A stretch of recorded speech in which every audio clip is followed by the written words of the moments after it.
Today is Serge Guillas from UCL, and Serge will be talking about mutual information for computer experiments, design, optimization, and data assimilation, or tsunami. Thank you so much. So this is joint work with Joachim Beck, who was here last month. Now at Chaos, who was my postdoc at UCL, Theo, who is my PhD student, Aditya Guzman was at the University of Tokyo and now moved to New Zealand. And I just want, it's in tiny characters here, the references. So this is a paper that was published in 2016 on mutual information from computer experiments, mice. That's mostly my talk today. I just want to mention this paper on dimension reduction as another paper of interest. I will not talk too much about this, just mention it. But I want to say something about the fact that these are the two most downloaded papers in this journal, UNQ. But it's not because they're great, let's be honest here. It's because of this policy of the United Kingdom to fund open access research. So that means that we are told by the that's called England Research, or whatever it is the name for assessment of research, that we must publish in open access, especially when we have funding to carry out the work. So that's what we did, and I realized that that's exactly what happened. I mean, this popped up first, and then the second was published. I was thinking that my postdoc was cheating and downloading the paper repeatedly. He said, no. Then the second, my ex-PhD student, Xiaoyu, he's working in a company, he's not interested in this kind of thing. So it's actually, a direct effect of that. And the last paper I also will briefly talk about is this paper on the same team, roughly, on the functional emulation. So that means when you want to emulate entire time series of waves, and it's forthcoming. It's already online in the Annals of Applied Statistics. So there you go. So it's too long as an introduction, but the topic is about hazard, right? Before risk, you have hazard. So the risk is the product of hazard and vulnerability. So tsunami and storm surge is a key aspect of my research, mostly tsunami. So we want to understand these sources of uncertainty, propagate this uncertainty, quantify these uncertainties, and probably also, if you want to build defenses, find the maximum wave elevation at a different location that could occur for a tsunami or a storm surge. But as we discussed this semester, these studies are difficult to carry out if you do modeling. Numerical modeling is time-consuming. Derivatives are difficult to access. These are black box functions. So statistical surrogates are attractive, known as emulators also. We had a workshop in February about this. So to illustrate the statistical emulation, it's a little two little pictures. One is a paper from 2012, actually, where we looked at landslide-generated tsunamis. So if you have three inputs that are uncertain, possibility of a landslide in that location, that will generate a tsunami wave, where you have the maximum elevation here plotted. You want to propagate from input to outputs, and to do so, since the computer model is very expensive to run, you use an emulator. You can replace the simulator by an emulator. And here it's a bit more advanced. This is, I don't know if you see the color codes here, the color coding, but you have three layers, and it's the 25 to 50% and 75% quantiles, so the kind of the box plot approach. But here on a specific location, which is Victoria, British Columbia, of a possible incoming tsunami. So this is the really big one. The big one, the earthquake of the St. Andreas Fault is well known as the big one, but the really big one, I encourage you to read this article in the New Yorker, which is accessible online for free, called The Really Big One. It won the Pulitzer Prize, this article. It's gripping, it's very interesting. And the really big one will be an earthquake and a tsunami that will occur in the region of the Pacific Northwest, called Cascadia. And to convince the authorities that it's important, I did some funny plots. I mean, I'm not yet convincing the authorities, but some funny plot. Funny, it's not funny actually. It's Victoria, British Columbia. The Parliament of British Columbia is there. This great province of Canada. And this is akin to convincing MP is to do something about a risk. So if you remember in 1858 in London, there was the Great Stink. I mean, you're not that old, but you may have heard of this. 1849, maybe 10,000 people died of the cholera epidemic in London. 1853, another 14,000 people died of cholera epidemic in London. Nothing was done. But when it started smelling in Westminster, action was taken in the summer of 1858 very quickly, and Balzaget built the network of sewage. The sewage network was still the one we have in London mostly, and action was taken immediately because it was unbearable in Parliament. So this is a similar story. If a tsunami occurs in that region, we may experience a range of tsunamis in that around that height, and you may suffer the consequences as an MP or local parliamentary actually. Okay, so what we use is the typical Gaussian process as emulators, so that we exercise the model at an input point and we collect a value at for one output. This is one-dimensional input, one-dimensional output, and there's uncertainty in between, and it's typically here in this situation model as a Gaussian process, so we have uncertainty that's quantified in between the points. Extrapolating is not so healthy. And we are going to use that for optimization in the long run. I mean, after a while, after I explain a bit more about mutual information. So we want to maximize a function that's expensive to compute. So if it's expensive to compute, you want to minimize the number of runs. But if you want to maximize that function, you may want to first build an emulator of that function. But to do so everywhere is not that smart, because you may emulate the function, or let's say exercise the function at locations where you're unlikely to have a maximum. So there's a little tension here. It's actually exploration exploitation, as Shun presented earlier. So we want to do this, and we want to explore and maximize at the same time. Okay, this is a summary about GP emulators. I don't know if I have to continue this GP discussion, because it has been for the whole semester. Many of you have listened to that many times. So let's skip that. Let's skip that too, the mean function, the covariance function.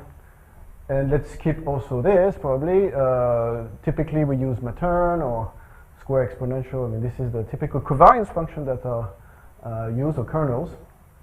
The X's here are the covariance or the characteristic length scales, so the decay at which the correlation occurs. The nu is the smoothness, typically denoted. And we can estimate, so either the frequentist approach, or you have Bayesian approaches as well.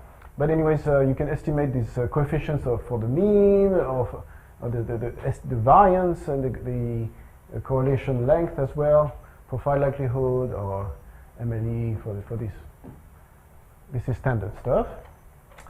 But the question is where to put those points when you do design of computer experiments. Where to put those points to optimize your design, and I will follow the same approach or similar approach as you described. So there's a challenge of the computational cost. So that's not true what I'm saying here. Dimension reduction, yes, addresses that cost, and that's the paper I mentioned. But smaller design also addresses a little bit that cost, but mostly looks at the cost of the computer model itself. So if a computer model it runs in weeks, like one of my postdocs is doing right now on a supercomputer at Cambridge for weeks, one run, 1 week on 36 cores on one of the most powerful supercomputers in the UK. Sequential design is not very attractive, because you wait 40, 50 weeks, 60 weeks for the experiment to complete. Not so attractive. When it runs in milliseconds, it's not so attractive too, but maybe. But in between, well, probably quite attractive to do sequential design. Let's start. So we want to select these points wisely in order to optimize the criterion. We have learned about several of these earlier. Some of you know very well these strategies. And we're going to follow, just illustrate what are the typical designs here? So the LHD, for example, in 3D, how do you distribute the points according to Latin hypercube approach, where you don't want points on the same line. But sequential design, three approaches that I will detail a little bit further. Active learning cone, active learning Mackay, which is just maximizing the variance, and mutual information for computer experiment, which is using the Kullback-Leibler divergence. So if you start with 2 points, I don't remember which points actually, these two are quite similar actually, except that a bit more points on the side. These ALM designs are very cheap and fast to run, but as a result of maximizing, looking for the points that are the most uncertain, there are many points on the corners, on the sides, so there's a lot of waste in some way here. So space filling designs, the batch design that I showed, Latin hypercube, for example. Adaptive designs, the one that we talked about, ALM, ALC, and we're going to present those three. So ALM, you compute these estimate of the variance, and you try to maximize amongst the candidate set of points, typically a grade of points, a dense grid of points, or even a Latin hypercube. That's what we use sometimes in high dimension. You try to maximize that, and then you place many points at boundaries. Typically, that's a bit sad, but it's quick to compute. Sequential design, I should have cited Gramercy and Lee, obviously, that introduced that. So you add a point in the design K. So you have K is a set of points at a certain stage. So it should be, it's both here a number and a set. Sorry for this notation. You add a point, and you see how much you reduce overall the variance in the field, right? So you integrate that. But to compute that concretely, you have to take a sum, and the criterion is a bit expensive to compute. So more expensive to compute. Sequential design, so we didn't invent that, Joachim and I. We took mutual information from crowds, and you're probably familiar with this.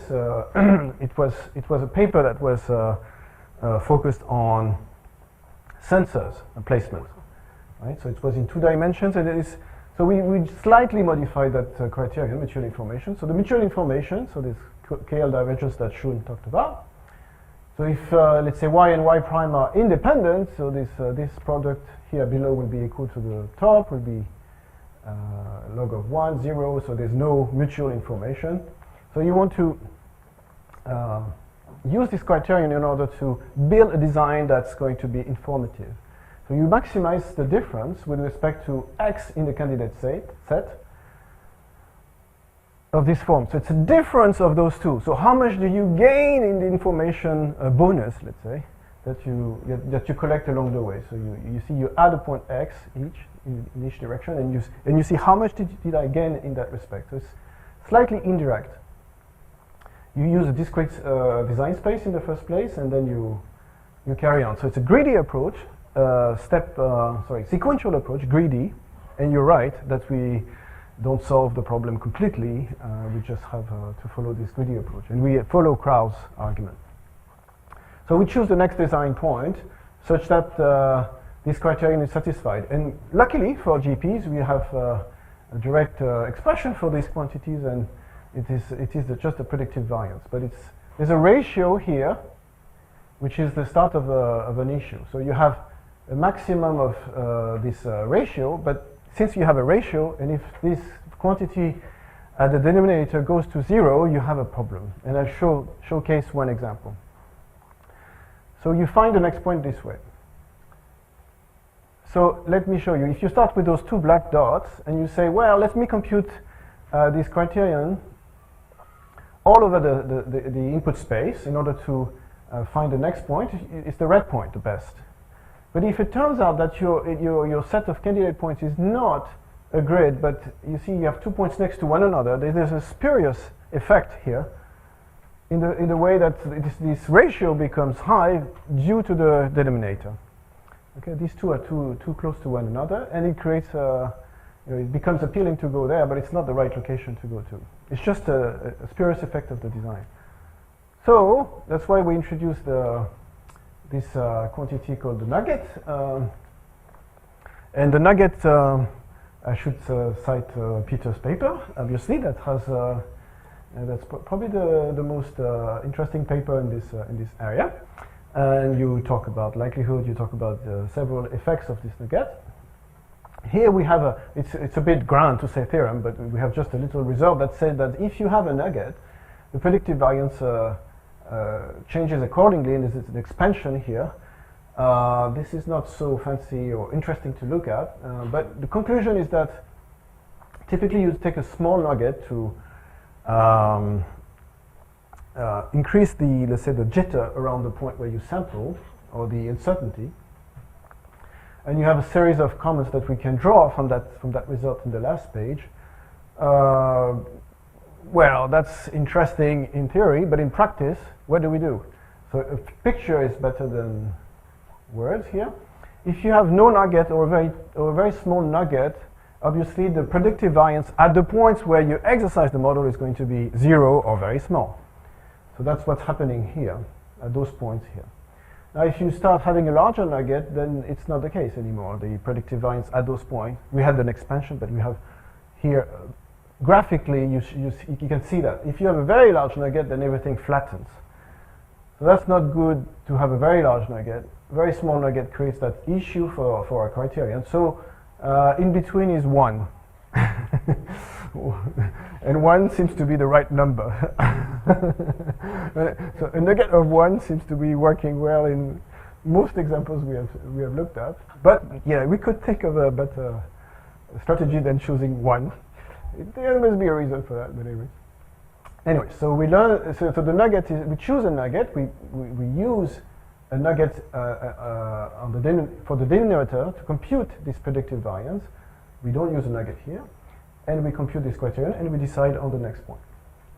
So we also show this theorem is again not written in the proper way. It should be the full slide of assumptions and even more. So what is it saying? Is that it's saying that using, actually you were asking this question, probably this additivity or sub-additivity actually of this mutual information that Krauss mentioned in his paper and uses. We use it as well, but since we are in a situation where we cannot go for a completely exact criterion, we have to write a theorem that's slightly approximate. So we are roughly within 63% of the optimal design choice overall with this greedy approach. It's not too bad, but it's not, as you said, the best, right? So illustration here on a set of 2 examples. There are more in the paper, but if you look at the maximin Latin hypercube design here, these crosses, or if you use ALM, ALC for various number of candidate points, same for mice, for same number of candidate points but 2 different nuggets, you have this kind of result. But more interesting is the fact that if you here compare with maximin minimax for a specific set, it's the same idea here. You can gain in root mean square prediction error, but more importantly, you gain also in time. Why is it interesting? Because if your design strategy takes time to compute, then you could have run the computer model, more times. So instead of thinking, you could have run. So this way, you really don't want that strategy unless the computer model takes much more time. So ALC sometimes takes lots of CPU time. ALM is cheap, that's why we can use even 1,000 points. Mice is cheap, almost as cheap as ALM, but it's better in terms of discovering the next point. And actually, in the paper, we do MLE at each stage, so MLE here to estimate those length scales, which is wrong. We shouldn't do it at each stage. You see this blue bar here. Because frankly, by adding a point, how much do you learn? So you could do it every 4, 5, 10 points, and therefore go faster, and therefore have more time to run the computer model. We apply this to a tsunami model. This is just a benchmark. We'll go back to the real example. So this is a benchmark. This is typical toy problem to examine. So we have it's actually a landslide here, and then a wave that propagates to the shore. These are not so interesting as details, but the interesting picture is the bottom one. So here we compute actually runtime, combining all the runtimes. The runtime of the computer model, this tsunami model, which on one GPU takes 5 to 10 minutes, so it's kind of the right quantity. The computing time of the technique, of the sequential design technique, added together, and how much do you spend using mice compared to the root mean prediction square error. So if you take a line here, you may sometimes you may have 20–30% less computing time. We could improve upon this. Was going to talk about the fact that we could also do screening of inactive variables, and we are doing that with Joachim, but we are not yet proving that this is helpful. I mean, we prove that it's helpful, obviously, to do screening, to remove inactive variables. We're not proving that it's better than the typical approach, which is the Morris method at the first step, and then using only the active variables for design. We're interweaving those two, but I'm not talking about it. I put it in the abstract, but I don't. I would like to apologize if you showed up here only for that. You're probably very disappointed. What I'm talking about is more optimization. So again, I repeat this question: how to find the maximum of a it's not well written of a function that's a computer model, an expensive function. So again, I didn't invent this technique. This technique was invented by Contal and Nicolas Vagatis in Paris. They have a series of papers using this technique. Actually, they didn't invent themselves all these strategies, but they did prove a lot of nice results. So it's batch. Actually, you were asking about batch. Yes, it is a sequential batch optimization technique. It combines the optimization and experimental design, and we explore and we exploit. So we explore the uncertain region. You want to know, to optimize a function that's expensive to compute, you want to first explore in order to build that function and then maximize, but then you want to refine in that region where you think the maximum is, the design, in order to again build another emulator or surrogate of that function and exploit. That means maximize that function that you have explored. So we start with LHD, but that's not so important. The criterion is upper confidence bound. Instead of text, I will show you a picture. Yeah, this is better. So you find this is not a picture it is a picture from Contal.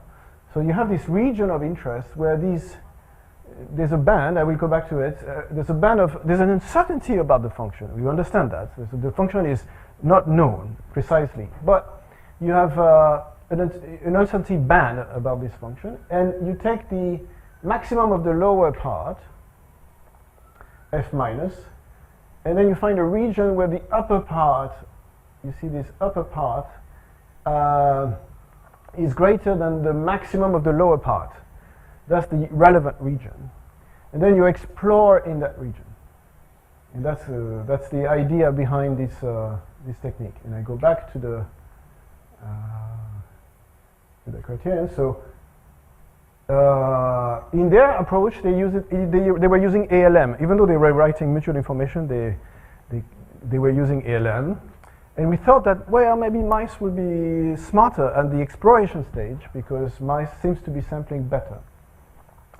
To quantify this, we can use the regret, which is the difference between the optimal and the optimal so far that we find. You can also go for the cumulative regret, possibly, which is summing up all these differences in some way. You can write terms, but we didn't. And the confidence region, again, is defined about in the following way. You have the mean plus some factor multiplied by the uncertainty at that particular location. And this beta t I'm not talking about, but there are some ideas about how to tune that. You balance regions with high predictive variance mean, and then you compute the maximum in that specific region. So relevant region, again, this f plus is greater than this number, which is the maximum of the lowest, the lower bound. So you choose one point like this, which is exploitation, and then the remaining points, you choose them according to mice. That's what we did with Theo. Okay, so this is the same picture, and some examples coming from the set of functions by the Simon Fraser University repository. Derek Bingham. So the Brandon function, for example, this function we want to minimize. So you see, I'm plotting here. This is more interesting. So the ALM criterion joint with with minimization will give you a bit too many points on the side here. This is slightly better. There are actually 3 minima here. Same for this function, a bit better. Same for this function. Functions not always better, by the way, here, etc. We also looked at the tuning of how many points should you start with, how many points in each batch, how many candidate points should you explore with. So many parameters. We are not done with this, actually. He's not done with his PhD. And how do we optimize all of this? According to what? According to the smoothness of the function, the variability. Can you actually do that sequentially as well? Can you change the way the size of the batch according to the let me say optimal strategy in some way that you define properly. Anyway, so some take-home messages, but let's go back to the real problem. So this is a really big one I talked about earlier. So this is the margin, we call it, and the last event was 26 January 1700, 11 p.m. Why? Because a wave propagated to Japan. A Japanese researcher, Kenji Satake, collected some historical records of a tsunami hitting the coast of Japan with no earthquake associated with it, an orphan tsunami. And reading these old writings in Japanese, he did what's called inversion, so going backwards to the source, and he found out that, well, there was actually a very large earthquake that generated a very large tsunami in that region. It's a paper in Nature in 1996, obviously. And there is some concern that it's going to repeat. And the catalog that I'm using of events that have been collected over the last 10,000 years through proxies says that, well, every 400 or 500 years, 1700 plus 300 years, 400 years is not a happy place to be because it's roughly now. And if it happens, FEMA says that maybe half of the police stations, 2/3 of the hospitals are going to be wiped out and in that region by the earthquake or the tsunami, 15,000 people dying, 6 months with no electricity. Japan was much more prepared than this region. The codes, for example, for earthquakes are very good in California, but very bad in these regions. Anyway, so we're looking at risk in that region. We're first looking at the hazard. And then for risk, it is another layer of problem, which is how do buildings react to an earthquake or a wave, incoming wave. That's the field of research in engineering. So first point, so that's the hazard assessment. But there's another aspect of this problem, which is early warnings. So if something happens, you may want to detect it, and you may want to send a warning. Though in some of these regions, I could show you a simulation where, to illustrate my point, that is helpful. So if I do this, and if I do that, I always show these pictures, these videos, but you see this video here. I have 3D movies of that. It's more impressive than this, but it's still. So this is a bay called Grays Harbor. It's in Washington State. It's along the coast of Washington State. Okay, so if I may start again the video, and exaggerated 100 times the heights of, this is not mountains, these are hills, but to see the wave coming here. These are sand spits where people live. There are schools and industry and so on there. And this is a very large event in our event set. And you see the wave coming here, very long period wave. You see that, and bouncing here. One of the simulations, expensive simulation. And you see over here that's the maximum, about 29 meters here. And then continuing on and hitting the town called Aberdeen, where Kurt Cobain was born. So it's an important landmark. Anyway, so this is the main problem. I have another one where you're sitting in Aberdeen, and the land goes down by about 1 meter. It's called subsidence, and it happened in Japan. So first the land goes down, which increases the size of the wave, incoming wave. The land is shaking. I couldn't simulate that, so obviously it's a magnitude 9 earthquake. You should not stay here, or you know that the tsunami is coming. But I kept it for the purpose of this synthetic video. And the wave is coming at us, but we'll be safe because no panic. That's a movie I cannot show in 3D. I go to a place, to Cachan near Paris, where they have a 3D screen, and this I cannot show in 3D because you're in between the mountain, you see the wave coming at you, you panic.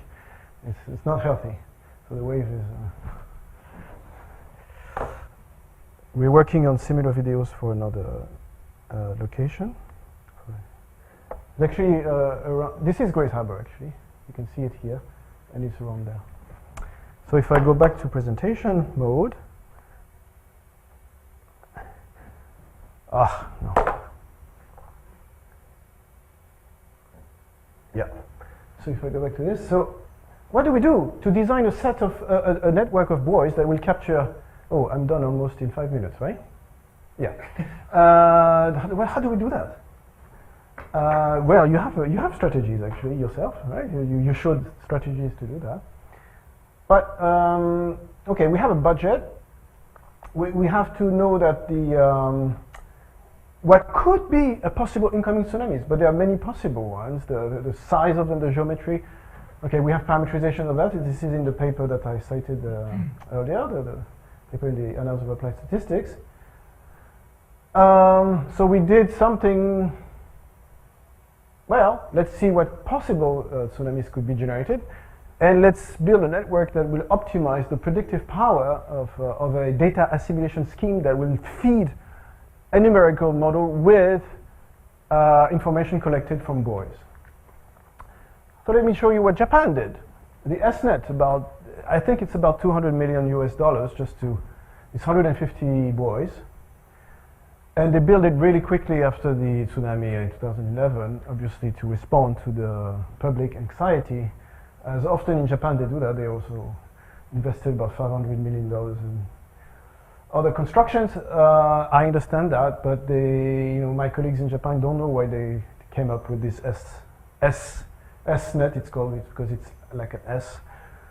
What should we do in terms of design? And this is not just the cost of installing the buoys, but each... Yes? There are red lines connecting the points. Do they represent some communication between them? Probably, yeah. I must say I don't know, but I know that they're obviously they're communicating. The information is these are pressure buoys, and yes, maybe the line means that. Yeah, I don't know. You want to? So these are long period waves, so you may want to capture. The whole pattern. I should draw a picture, but well, it's not clear that this is the optimal design. And also, I must tell you, they're so expensive to maintain. So the network that was built in 2004 or after 2004, funded by Germany, who suffered the largest loss of its own citizens ever in a natural disaster in Indonesia, the Indonesia tsunami, the network that was built is now not really functioning. There are many buoys that are not functioning anymore. To maintain those buoys is difficult. Anyway, so Japan can do it. They are rich. They could do better, but they can do it. But many other countries can't afford it. So there was a video, so it didn't work. I was trying to compile this, but my colleagues in Japan, I've already done data assimilation for for such a tsunami model. So what is data assimilation? Is to, if you have a set of boys, let's say, and you have at the beginning no knowledge of what's really happening here, and here knowledge of the truth. So data assimilated models nudge the computer model towards the observation. So at the beginning it's slightly wrong, but quickly it's capturing the information to match whatever is the truth. And it's done in weather forecasting heavily. It's a very prominent method. So that's what we need to do as well. View presentation. No, sorry. Couldn't get the plugin to show that in the picture. So what we decided is to evaluate the entire network according to a predictive power. So the truth minus the data assimilated over these 15 incoming possible tsunamis. And we start with one boy, we go greedily. Now, it's not exactly the same problem as before. How do we get the next point? We want to minimize that function at each step. And we want to use surrogate-based optimization. Now the model, the computer model is the data assimilation of a computer model driven by the data from the observations. There's a little problem that my collaborator talked about, is that the Kalman gain metrics in data assimilation can be difficult to compute. There's instability if the stations are too close to one another, so you may want to spread the stations, but not too much, because you want to capture waveforms. So that's a question for the audience. I mean, how to put constraints in a design of that kind. I can show you what I did in the last few weeks. So if I put one point next to the station where we record the quality of where we validate, you see the truth is here. The data assimilated signal is quite good, but a bit of phase problem. If you're far, you don't get the amplitude right. And if you have more station 3, then you see you can almost get the amplitude right and the phase as well. How many stations can we afford? What level of confidence do we want in the quality of the predictions? That's another story. I have not shown what I've done with 5 stations, etc. And I've not completed this story. I'm actually here to receive feedback on how to constrain a design according to some instability in some inversion of a matrix. I don't know that. So the final slide is about the workflow. So if we start with one boy, let's say, somewhere, we could increase the number of boys according to this criterion. So we add a candidate boy according to this idea of using data assimilation over the entire network and minimize a function, which is this error for a specific output. We only look at one location, let's say Grace Harbor, but we should look for the quality of the predictions across, along the shore. We can use mice to replace G by a surrogate. This is a complex, this is an expensive function. Repeat and stop when you reach a certain level of quality, or when you reach the end of the budget of, say, 20 boys. And I'm not done with this. It's still kind of a grand challenge for me. But at least this is a key element, and this is working. Mice is working. The surrogate optimization on mice is seemingly helpful in reducing the number of runs necessary to optimize. So we could possibly design a network that will hopefully predict incoming, or predict at the shore the height of a tsunami relatively well. Thank you. That's it.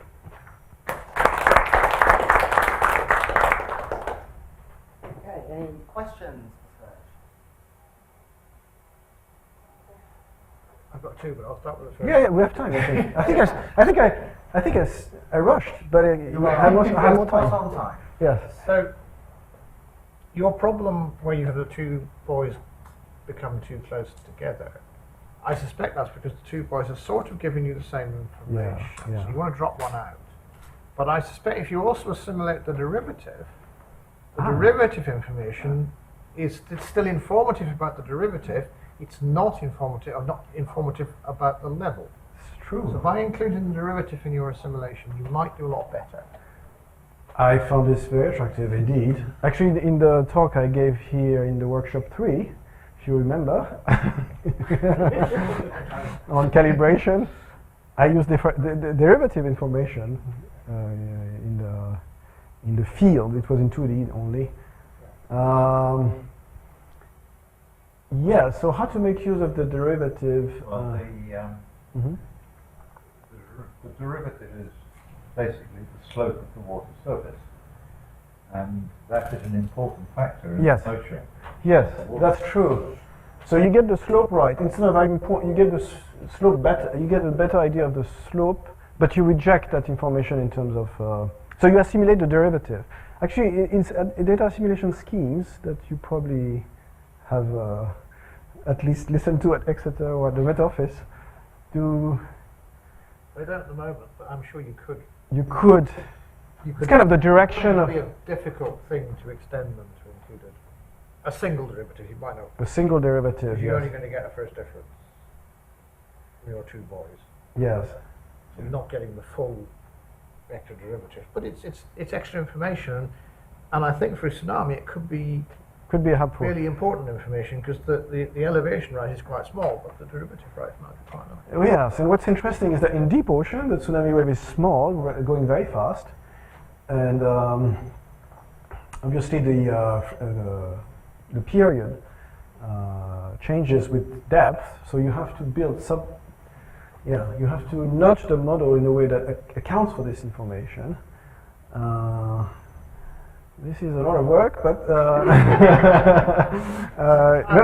Okay. And there's a tension. It's very nice because there's a tension. You want that derivative information to feed into your modeling, but at the same time you create some possible instability. So you probably reject that additional data observation directly. Yes, have no. I mean, this is really helpful. I think the derivative but derivatives are being used. I mean, Well, there is one example where I think that point sort of hits the target, and if you know about it, it's the Severn Bore in this country.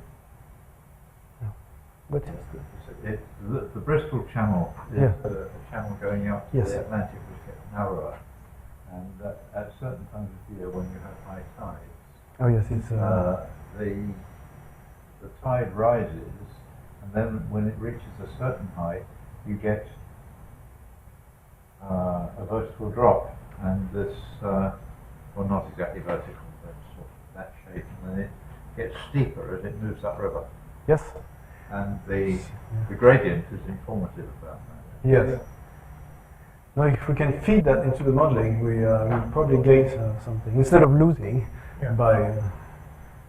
And you had a second question. But hang on, 'cause Yeah, it's not related, so we'll come okay, back so to that. Henry might have So in the standard maximum entropy approach, it is true that it tends to put points around the Yeah. and there's a reason for that. The reason for that is it's favouring the first few Cohen wave expansion as eigenfunctions, and that if you have a linear or something like that, then the optimal design, classical optimal design for quadratic will tend to push Yes. up towards the outside. So I wonder when you're building your sort of double question.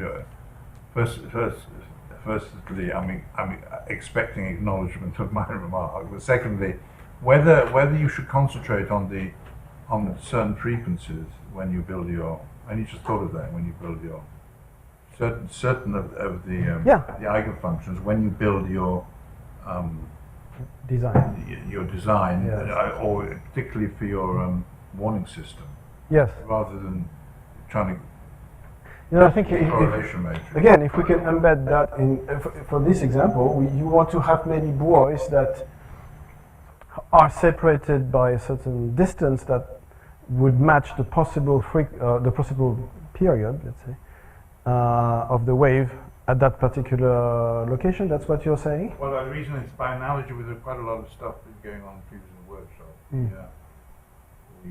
The resonant frequencies of some of these systems. Mm. You need to, in some sense, you need to observe in order to identify the resonant frequencies of the system, rather than being too bland, if you like. So we'd like to give preference to Well, I think locations waves and resonancy. I mean, yeah, this is typical. Yeah, so somehow you need to think like an applied mathematician. yes, yeah, And yes, the resonant frequencies. That's yes. The signal is indeed not whatever. It has some. it has a certain signature. Yes, it has. It's, if you could exploit that within the design of the network. I haven't just thought of it, but I know. Yeah, if you again, if I with the derivative with this combined set of information, that would be very nice. Yeah. Yeah. Thank you. Oh.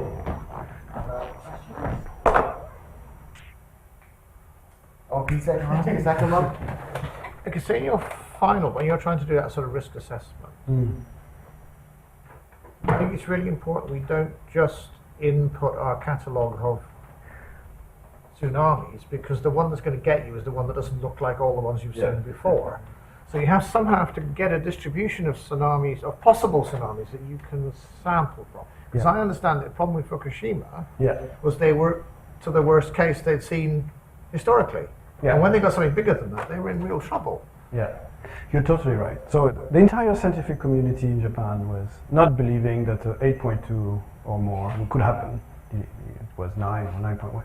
Sumatra was also an enormous surprise.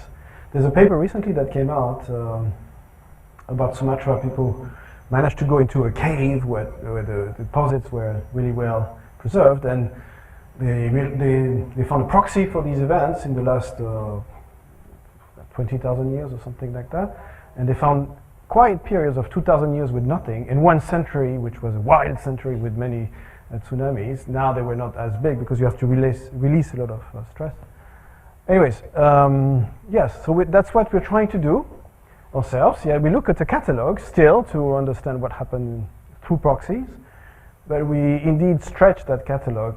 How much can we stretch this? What is the scientific knowledge about the possibility of an extreme event that's beyond whatever has been observed even in a long catalog? And that's a very open question. For example, I must say that for earthquakes in Japan, again, a few colleagues, I think from Northwestern and others, they have shown that the hazard map of Japan is so wrong that a uniform map or a random map will do better than the current map, using the 500 years of past events and so on. So, even though it's built upon events.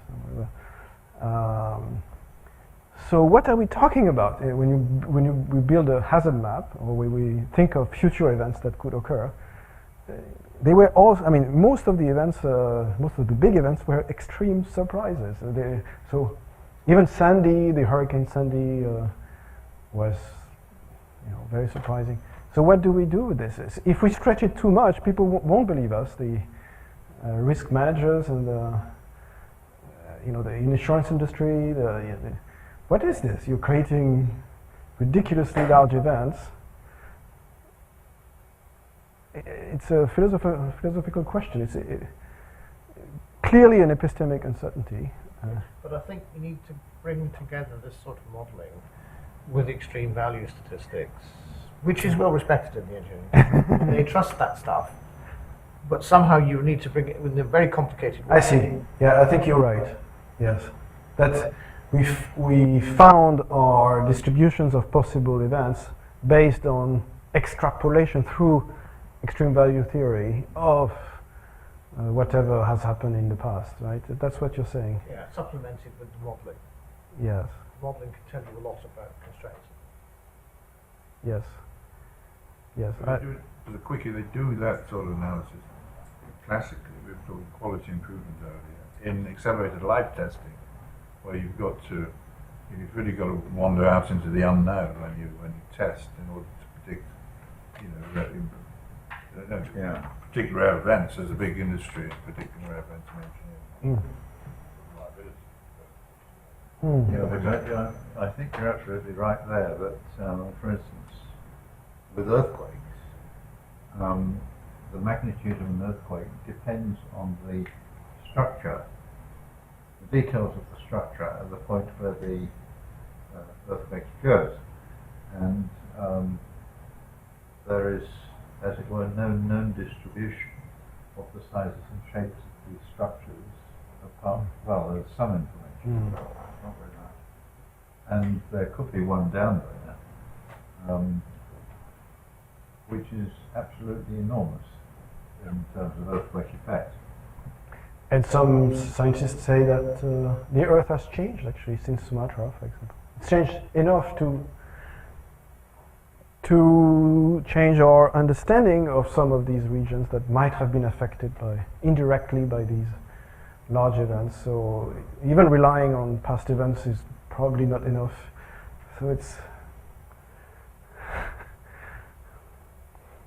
big question marks. But at least what we want to do is capture incoming. Here, this is, oops, well, it's finished. But it's capture incoming tsunamis, and several countries would be interested. So there are other techniques using commercial planes. Again, University of Tokyo is trying this, putting sensors on commercial planes, and using this as sensors for the possible incoming tsunamis, and many other satellites. I work with some people who want to detect tsunamis with satellites, GPS satellites that are available now, GPS information. Combining those sources of information, like the MetOffice does for data assimilation, and designing the network of satellites, buoys, and airplanes together is another challenge. Cost is important as well. So I think I'm done. Yeah, if there's any other questions.